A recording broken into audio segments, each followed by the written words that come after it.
আসসালামু আলাইকুম গাইস, কেমন আছেন সবাই? আশা করি সবাই ভালো আছেন। তো আমিও আপনাদের দোয়া অনেক ভালো আছি। তো আজকে যে বিষয়টা নিয়ে আলোচনা করব সেটি হচ্ছে আপনারা ইউএসএর যে ভিসা এটা কীভাবে অ্যাপ্রুভ করবেন, বা ইউএসএর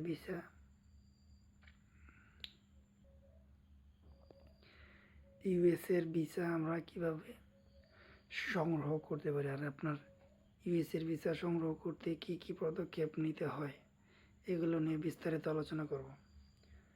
আলোচনা শুরু করার আগে বলে নিই, আমার এই চ্যানেলে যারা নতুন দর্শক, চ্যানেলটিকে সাবস্ক্রাইব করে দেবেন এবং পাশে থাকা বেল আইকনটা অন করে দেবেন পরবর্তী ভিডিও সবার আগে পাওয়ার জন্য। দেন এই ভিডিওটি যারা দেখতেছেন একটি লাইক, কমেন্ট, শেয়ার করে দিয়ে বন্ধুদের দেখার সুযোগ করে দেবেন। প্রথমে বলে নেই, আপনারা যারা ইউএসএর ভিসা সম্পর্কে জানতে চাচ্ছেন, তো ইউএসএর ভিসা অ্যাপ্রুভ করাইতে গেলে আপনার অনেক নিয়মকানুন আছে। তো ইউএসএ আপনার নর্মালি ওয়ার্কিং ভিসায় খুব কম মানুষ যাতায়াত করতে পারে। তো আপনার যারা স্টুডেন্ট, তখন মেইন ফোকাস হচ্ছে স্টুডেন্ট ভিসায় যাওয়া। যারা ইউএসএ যায় বা যাওয়ার জন্য আগ্রহ, তারা বেশিরভাগই স্টুডেন্ট ভিসায় যায়।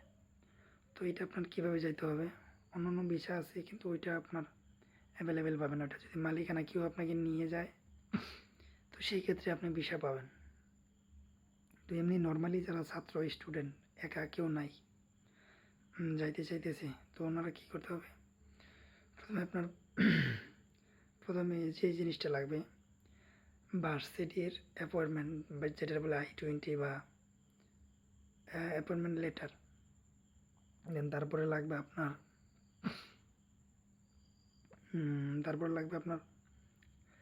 I-20, এটা তো গেল।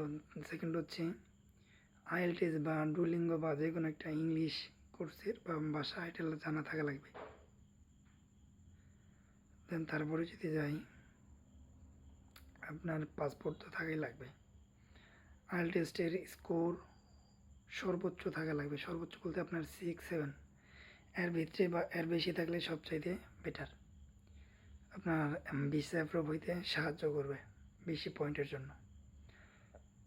তো এখানে আরেকটা নিয়ম হচ্ছে, আপনি যদি ইন্টার পাস করেন, ইন্টার পাস করার পর যদি 3 বছর গ্যাপ দেন, 3 বছর যদি গ্যাপ করেন, তাহলে আপনার এই ক্ষেত্রে ভিসা অ্যাপ্রুভ নাও দিতে পারে। আপনার খুব ঝামেলা হইতে পারে এই ভিসা অ্যাপ্রুভ নিয়ে। তো যদি আপনি ডিগ্রি বা একটা প্রোগ্রামে যাবেন, বা ব্যাচেলার প্রোগ্রামে যাবেন, মাস্টার্স ডিগ্রি, অনার্স, যে কোনো প্রোগ্রামে যাবেন, আপনার এখানে সর্বোচ্চ 1 থেকে 2 বছর গ্যাপ রাখবেন। তাইলে আপনার ভিসা অ্যাপ্রুভ হইতে সবচেয়ে ভালো হবে। কারণ যদি আপনি 3-4 উপরে গ্যাপ দেন, 4 বছর গ্যাপ দিয়ে তারপরে যদি যান যে আমি ইউএসএ যাব স্টুডেন্ট ভিসায়, তাহলে আপনার এটা প্রযোজ্য হবে না। আপনার ভিসা যে দেবে উনি অ্যাপ্রুভ নাও দিতে পারে। ঠিক আছে, তো এই গেল মেন বিষয়। তো আমি মনে করি যে ইন্টার পাস যারা করতেছেন বা ইন্টার পাসের পর মাস্টার ডিগ্রি প্রোগ্রামে যাবেন, সবচেয়ে বেটার। এদের ভিসাটা বেশি অ্যাপ্রুভ হয়। তো যাই হোক, তো প্রথমত লাগবে আপনার ব্যাংক স্টেটমেন্টও লাগবে। তো আপনার ব্যাংক স্টেটমেন্টে আনুমানিক 20 থেকে 30 লাখ টাকা ব্যাংক স্টেটমেন্ট আপনার বাবার বা মার থাকলে সবচেয়ে বেটার। ঠিক আছে,